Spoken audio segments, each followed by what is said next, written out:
Some breaking news out of Twitter headquarters. Elon Musk has apparently turned off access cards, the badges, because Thursday night was the deadline for people to either click yes, they want to be in for the hardcore Twitter 2.0, which so would mean hard work, long hours, but meaningful because you're going to be defeating the competition. Hardcore.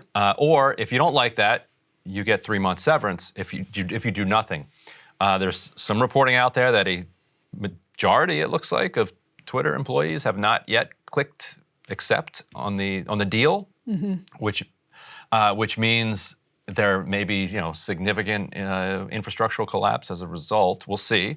But apparently Musk is closing the headquarters until November something because of concern about sabotage. Is all this fake news and the thing was going to close down for Thanksgiving anyway? That's what I'm nervous about. Well, no. I mean, this is obviously, we're covering a very fluid situation right now because Elon Musk had given, as Ryan mentioned, a Thursday deadline for people to click a link and say whether they were willing to be extremely hardcore. That's a quote from Elon Musk, and continue to work at Twitter. He's already laid off about half of Twitter's 7,500 full-time people.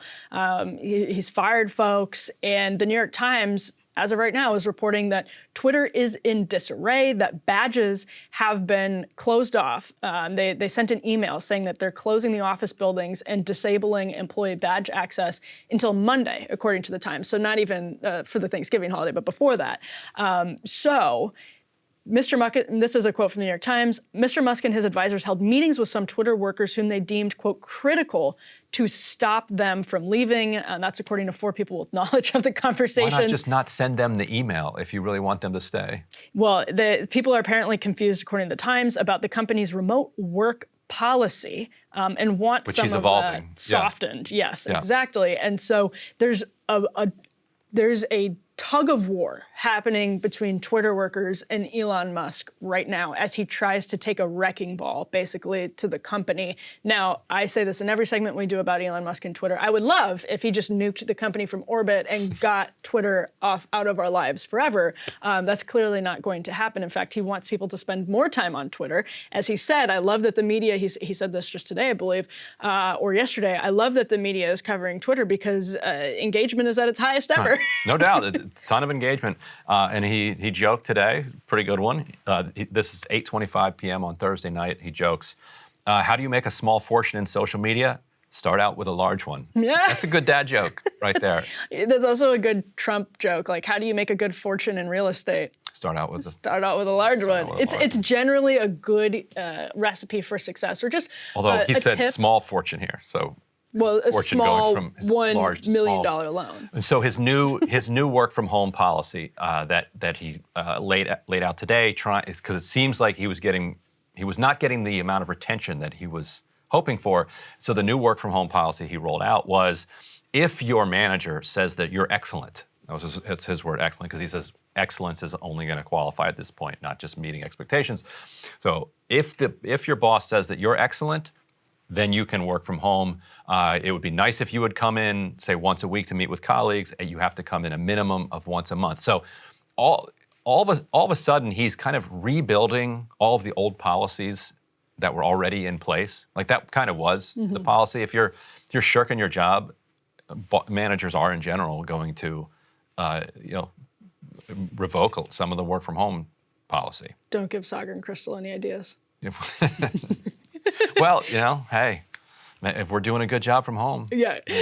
Well, so in this tug of war that's playing out at Twitter, it's also just like caught up in the political tug of war in general, which is weird for the workers of Twitter, right? And again, I sincerely am not attributing to Elon Musk the sort of 4D chess brilliance, but I honestly think he understood that this was going to be extremely chaotic. He may not have understood exactly the direction to which it would be extremely chaotic, but I really don't think he cares about the chaos, because I think he has this idea that Silicon Valley has had for years, and it's not one that I necessarily agree with, of creative destruction, right? That creative destruction is healthy. You are burning the forest to spur a healthier forest in the regrowth. And I think that's really clearly the way that Elon Musk has seen Twitter, that it just needed a complete overhaul. And the reason I said I don't necessarily agree with that in a situation like this one is, first of all, because I despise Twitter, but second of all, because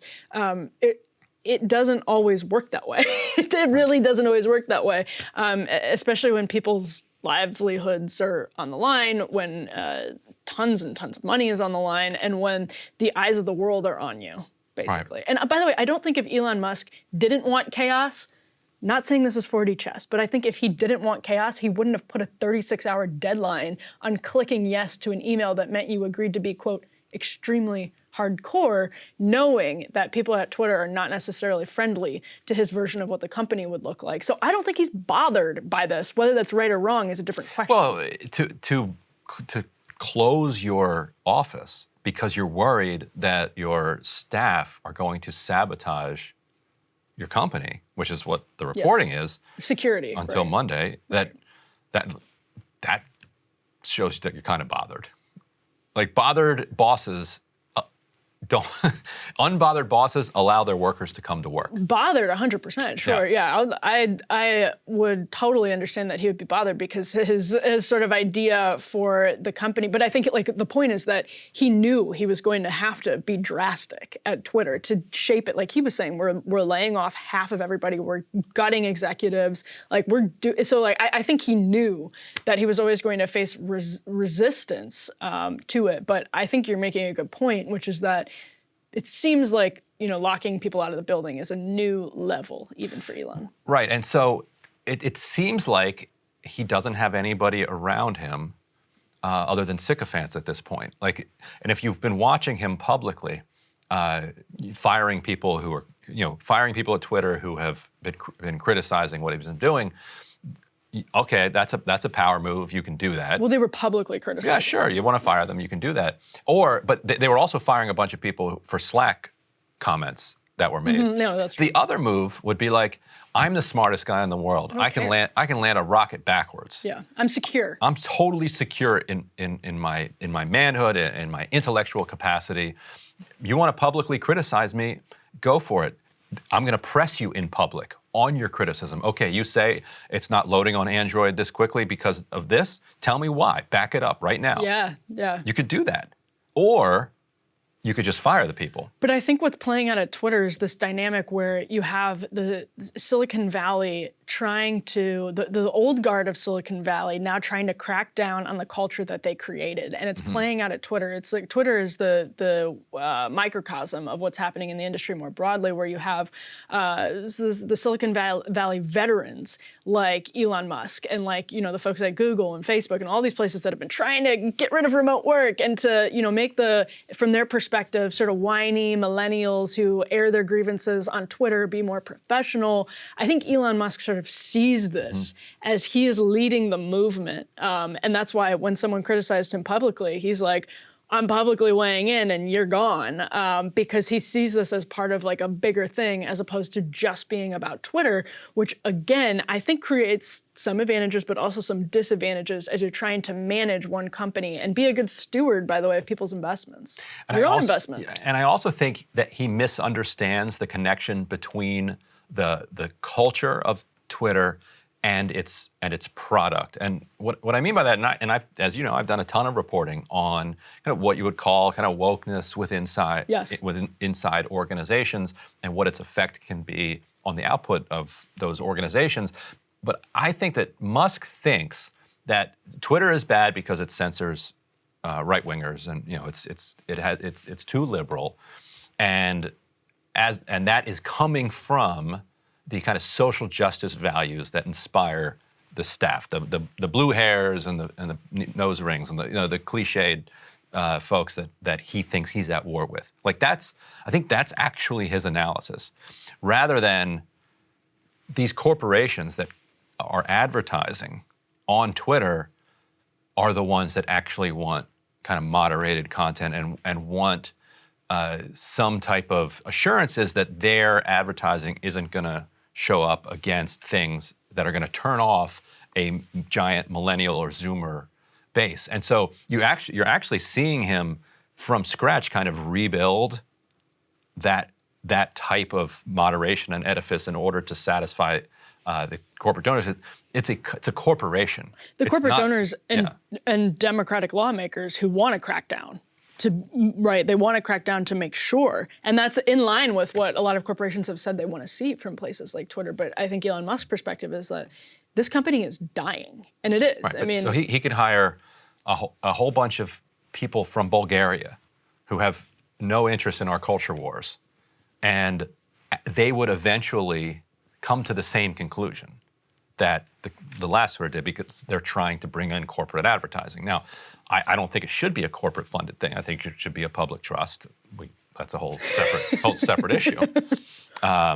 So I think that misanalysis of his is then leading him into a war with people he actually needs to run the company. Mm-hmm.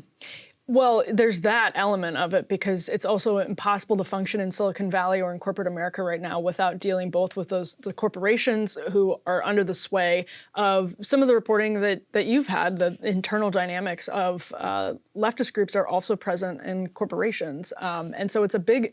But it's also broader within the consumer base too. Yeah, exactly. Yeah, right. and that's the broader culture that Elon Musk is dealing with, and it's not just relegated to Silicon Valley. So he sees himself as a general in the culture war who is making an example of probably one of the most egregious companies in the thing, or in this entire culture war more broadly. But whether or not, whether or not he's doing it effectively is very much open for debate and yet to be determined. I would say, because he's trying to fight a war not just against Twitter, but against corporate America, whether or not he realizes it, because he's got people like David Sachs and people who have some really good points telling him that corporate America needs a crackdown.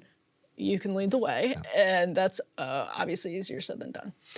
So we'll see if Twitter can stay up without employees being able to get into the headquarters. The code on top of code on top of code on top of code that is these sites and these apps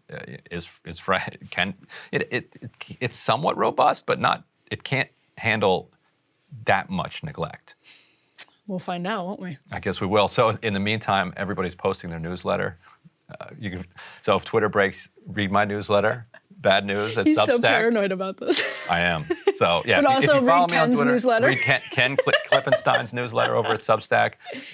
Sign up for Crystal Kyle and Friends. Get the Breaking Points newsletter. It's like, we want to be able to reach you and send our propaganda your way. Right? Yes.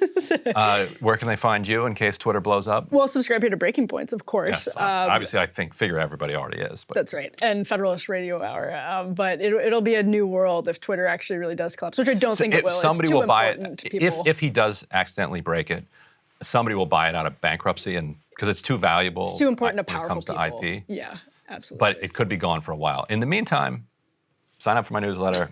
If Twitter doesn't break, you got a nice newsletter. And I'll send everybody handwritten letters. There you go. Excellent. Well, thanks so much for joining us, guys. We'll see you soon. Hey, guys. Ready or not, 2024 is fully upon us now. And Sagar and I have been brainstorming ways that we can really up our game for this critical election. Yeah, we rely on our premium subs to expand our coverage, to add staff, to upgrade the studio. We just want to give you the best independent coverage of this election, which is possible. So if you can help us out, become a premium subscriber today, breakingpoints.com, or the link is down here in the description video. It really means the world to us. And if you like what we're all about, this is the best possible way to keep us 100% independent, working only for you.